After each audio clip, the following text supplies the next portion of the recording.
Hello friends, I'm Javed Nihal, and in today's session I'm going to discuss some provisions of West Bengal Premises Tenancy Act 1997.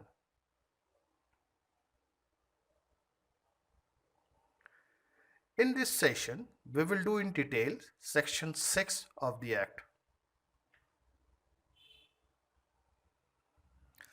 Section 6 of the act is titled as Protection of Tenant Against Eviction.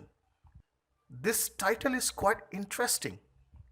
If we study it thoroughly, we find that this section consists of many subsections and clauses, and they talk about eviction of a tenant and recovery of possession in favor of the landlord. If it is how to evict a tenant, then why such a title? And what protection does it offer to a tenant? Let's see. Section 6 provides protection to a tenant from any arbitrary acts of eviction by the landlord. It ensures that a landlord does not kick out his tenant without any rhyme or reasons. It lays down the reasonable and valid ground where a tenant can be evicted. Any endeavor and enterprise by the landlord to evict a tenant contrary to this section will have no legal sanctions.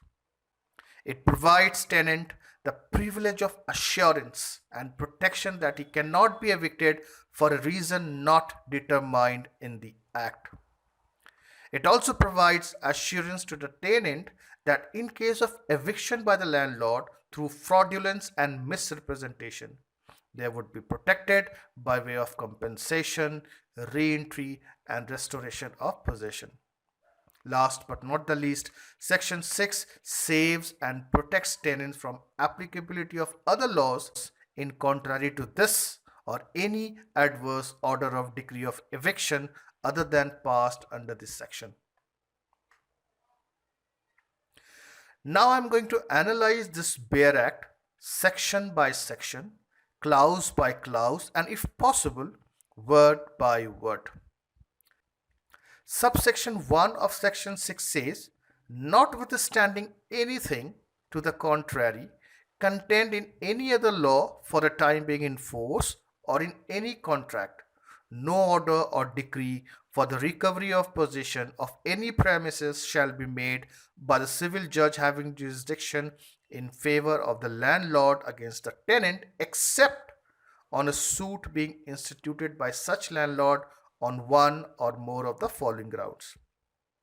Now, the expression notwithstanding anything to the contrary contained in any other law for the time being in force or in any contract is called a non-obstante clause. A clause starting with the word notwithstanding is called a non-obstante clause. The word non-obstante has a Latin origin. It is used to create an exception in legal drafting. This non-obstante clause provides exceptional power to Section 6 to override all other legal provisions in contrary to this. So according to Section 6(1), any order or decree for the recovery of possession in favor of the landlord will be valid only when the ejectment suit is instituted against the tenant by the landlord on one or more of the grounds as mentioned in section 6 of the act.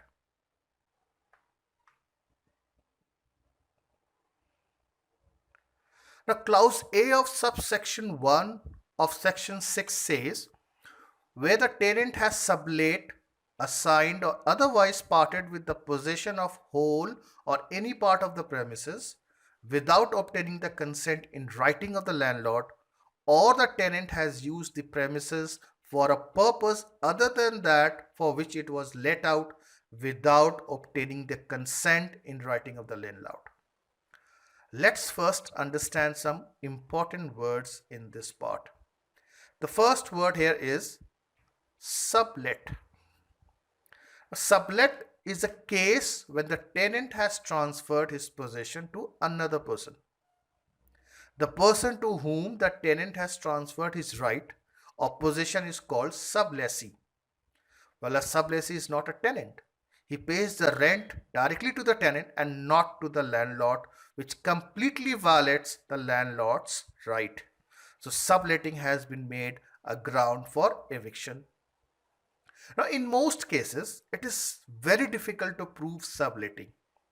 Now, in case Miss D. Ennis versus Calcutta Vyapar Pratishthan, AIR 1991, it was held that subletting can be presumed if the tenant has left India, installing person who was a stranger to her in disputed premises.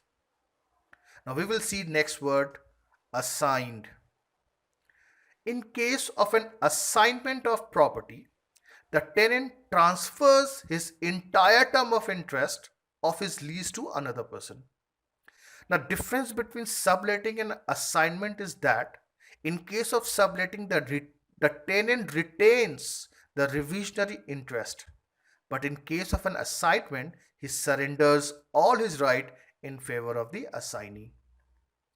Now, next expression is parted with possession of whole or any part of the premises.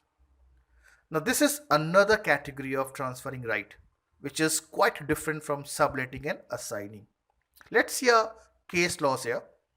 In case of Dattaraya Kaluram versus Narayan Das, AIR 1974, it was held mere induction of a licensee is sufficient to constitute subletting. So not just subletting or assigning, but if a tenant installs any person to his tenanted premises, even for a temporary period, by way of leave and license or any other agreement, whether verbal or in writing, it will be a valid ground for eviction. But there is a catch line. This act of subletting, assigning, or transferring right by the tenant to a third party are grounds for eviction if and only if it has been done by the tenant without obtaining the consent of landlord in writing. And why is it so? It's so because section 5 in chapter 2 of this act imposes certain duties and obligation upon the tenant, and one of them is not to sublet or assign his right without landlord's consent. If he does so, it will be a clear violation of his duty and hence he is liable to be evicted. If subletting by the tenant has been caused after obtaining the written permission of the landlord, then it will not only immune him from legal proceedings of eviction, but that written permission is also binding upon his successors. Now, in case of V. Somasundara Mudaliar versus Madras Provincial Company, it was held that subletting with consent given by the previous landlord is binding on his successor. Now, generally, the responsibility of proving the case of subletting is upon the landlord himself. He is to produce evidence and convince the court that a tenant has sublet his property. But the onus sometime may be shifted to the tenant if the situation so demands. The clause further says, or the tenant has used the premises for a purpose other than that for which it was let out without obtaining the consent in writing of the landlord. Again, here the word is without obtaining the consent in writing of the landlord. This phrase has been repeated here.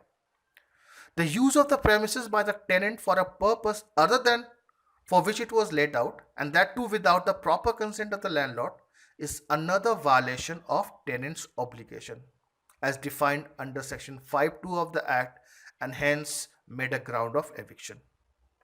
So in a nutshell, we can say a decree of recovery of possession in favor of the landlord may be passed only if the tenant has sublet or assigned or otherwise parted with the whole premises without written permission of the landlord. And secondly, he has used the premises for a purpose other than for which it was originally laid out without the written consent of the landlord. Now, section 6(1)(b) says, where the tenant has made default in payment of rent for 3 months within a period of 12 months, or for 3 rental periods within a period of 3 years where the rent is not payable monthly. Now, the word rent has nowhere been defined in this act, but it is very comprehensive and reasonable to think that rent includes all payments agreed to be paid by the tenant to the landlord, not only for use and occupation, but also for furnishing, electric installation, and other amenities. And rent also includes all taxes. As per Rule 4 of West Bengal Premises Tenancy Rules 1999, rent shall be paid within the time fixed by contract or in absence of such contract by the 15th day of the month following the month for which it is payable. So if a person who is not paying the rent to the landlord on time is liable for eviction. A decree for the recovery of possession in favor of landlord may be passed if the tenant has been a defaulter in payment of rent in respect of the tenanted premises for 3 months, which has occurred within a period of 12 months, where the rent is monthly payable, or in case if it is not monthly payable, then 3 rental period within 3 years. Section 1C says, where the premises is required by the landlord for the purpose of building or rebuilding or for making substantial addition or alteration thereto, and such building or rebuilding or substantial addition or alteration cannot be carried out without the premises being vacated. So, a decree of recovery of possession in favor of the landlord may be passed if the landlord reasonably requires the premises for the purpose of building and rebuilding, for making substantial addition and alteration, and such building or rebuilding or substantial addition or alteration cannot be carried out without the premises being vacated. Now, any requirement which is not genuine but only for the purpose of luxury or indulgence rather than a necessity cannot be a ground for eviction. So, decree may be passed only if the requirement is reasonable.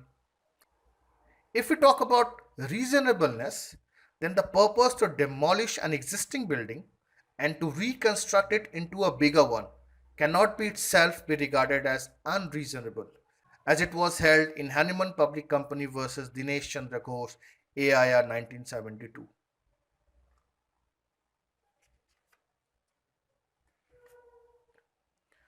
According to clause D, reasonable requirement of the premises by landlord for his own occupation and personal use or of any person for whose benefit the premises is held is a ground for eviction. So, a decree for the recovery of possession in favor of the landlord may be passed only if the landlord requires the premises for his own occupation and use. And for such an eviction, the landlord should not be in possession of any suitable accommodation within the same municipality or in any other area within 10 kilometers from such premises where this act extends. In Shantilal Dulichand versus Ramesh Chandra Gujarati, AIR 1981, it was held that the requirement as on the date of decree is the relevant factor for consideration and not what the requirement was at the date of the suit.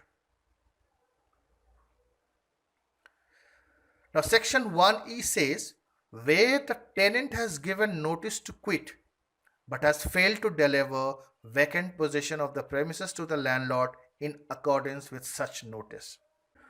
We should remember that a tenant is not the title holder of the premises. In fact, the relationship between the tenant and landlord is contractual in nature, which a tenant can also terminate his lease. A simple tenancy can be terminated by service of notice under section 106 of the Transfer of Property Act 1882. Now, where a tenant has served a notice of termination but has failed to deliver possession is a ground for eviction.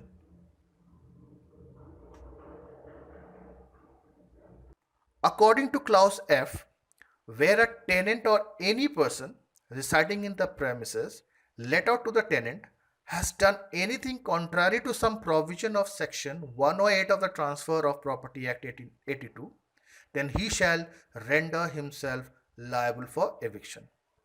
Now, section 108 of the Transfer of Property Act actually deals in lease matter. So let us see what these clauses say. The first clause M. Clause M of section 108 of Transfer of Property Act provides that the lessee is bound to keep and on the termination of lease to restore the property in as good condition as it was when he was put into possession. He is bound to allow the lessor and his agents at all reasonable time during the continuance of the lease to enter upon the property and inspect its condition and give notice of any defect in it. The next one is clause O, which provides that the lessee may use the property and its products as a person of ordinary prudence would use them if they were his own. He is under duty not to use himself or allow any other person to use the property for a purpose other than that for which it was leased. Now, clause P. According to clause P, the lessee must not erect any permanent structure on the property without the lessor's consent except for agriculture purpose. So if a tenant does anything in contravention of clause M, O and P of the Transfer of Property Act, then he will be liable for eviction. Now clause G says, where the tenant has been using the premises or any part thereof or allowing the premises or any part thereof to be used for immoral or illegal purpose. So any act of tenant which is immoral or illegal is the ground for eviction. Immoral means not adhering to ethical or moral principles. An immoral act is always contrary to conscience or the divine law. It is also opposed to public policy. Illegal, on the other hand, is something prohibited by law or by official or accepted rules. Any use of the premises for immoral or illegal purpose is the ground for eviction. Now, it is important that the landlord has not been a party or beneficiary to such immoral or illegal gains. Now, here I would like to discuss two very important case laws. First is Parul Bala Chandra versus Jamuna Bala Dasi. Now, in this case, it was held that a landlord who lets a room to a prostitute to carry on prostitution there cannot either recover rent or evict such a tenant in a court of law. In another case, Kamal versus Durga Charan, it was held that knowledge of the landlord about user of the premises for immoral purpose cannot be a defense of the defendant.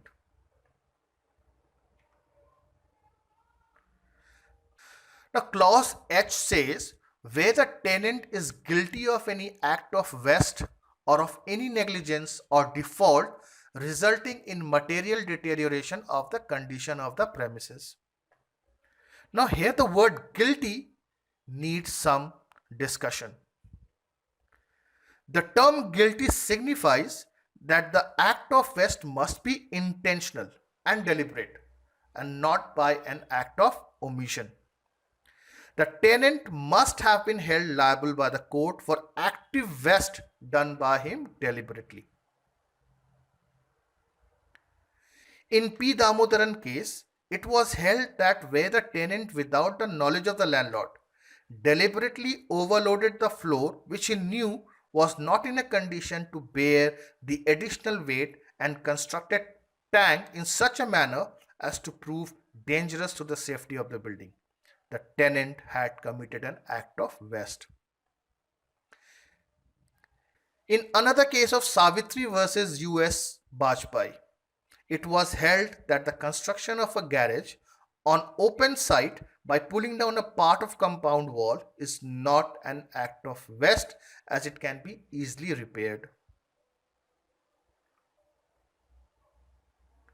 As per clause I, where the tenant or any person residing in the premises let out to the tenant has been guilty of conduct which is a nuisance or causes annoyance to the neighbors, including the landlord. Now, here the word nuisance is very important.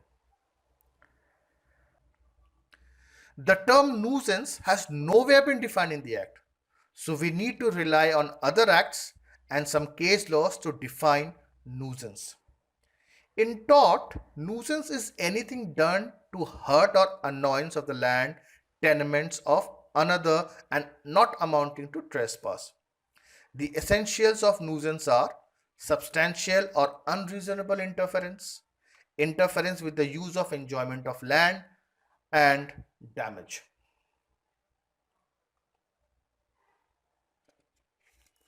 Let us see how nuisance has been defined in some case laws. In Mr. Sundar versus Lalta Prasad, it was held that abusing and beating old lady comes within this section. However, quarrels of domestic nature between wives of tenant do not amount to nuisance, as was held in Gauri Shankar versus Bhikalal Changalal. If acts and conduct of a tenant amount to nuisance and unreasonable interference in the peaceful enjoyment of the property, then this is a nuisance and a very good ground for eviction. Now, this clause has another important word, annoyance. In Toad Helty versus Lalibati Devi, it was decided that annoyance is wider than nuisance. In fact, systematic and regular use of filthy language amounts to annoyance, as was held in Amarendra Nath versus Vibhuti Bhushan AIR 1952. So, nuisance or annoyance caused to neighbor apart from the landlord is a ground for eviction. Now, neighbors does not mean someone living in the next block or premises. In Amarendra Nath case, it was held that annoyance must be annoyance to occupiers of adjoining premises. And if the landlord who is not occupying adjoining premises, then annoyance cannot be contemplated. Now the burden of proof. The burden of proof in such case is always upon the landlord, and it cannot be decided by any abstract consideration of the thing itself, and it was held in J. D'Souza versus State AIR 1972. According to clause J, where the tenant has come by a house or a flat by way of acquisition, construction, allotment, he is liable to be evicted. However, such eviction is subject to a moratorium period of 1 year after such acquisition. Now, this clause does not apply to the premises let out for commercial or non-residential premises. Under clause K of subsection 1 of section 6, a decree for the recovery of possession in favor of the landlord may be passed only if he is a member of the armed forces and requires it for occupation of his family. And to get the benefit of this, he is required to produce a certificate in terms of section 7 of the Indian Soldiers Litigation Act 1925, which should mention that he is serving under a special condition within the meaning of the section 3 of the act, or he is posted in a non-family area.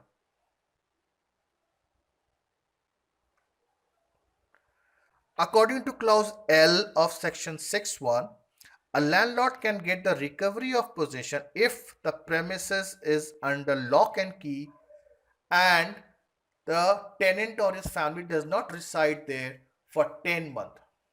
It's a good ground for eviction. A premises under lock and key signifies that the tenant does not reasonably require the premises. Such provisions are necessary to preserve the property from destruction or deterioration.